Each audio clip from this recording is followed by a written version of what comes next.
Hello, friends. Today, I choose to talk about the color red. Do you know how to spell it?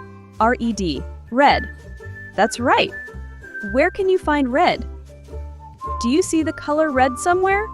Let's talk about things that are red, okay? 3, 2, 1. Look, strawberries are red, and many people love to eat them. Also, apple is red. Great job. There's another fruit that's red and super tasty. It's called the cherry. What about vegetables? Are there any red veggies? Yes, tomatoes are red. What else? Pepper and bell pepper are red too. Do you know of any other red objects? Let's think together. What about flour? Some flowers are red. We can find red trucks and cars on the road.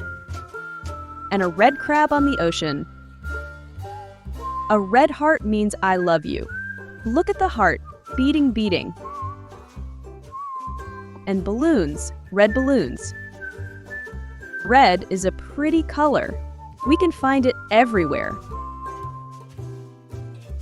Look at all the objects we found. This is amazing! Thank you, my friends, for that red adventure. See you again. Bye-bye!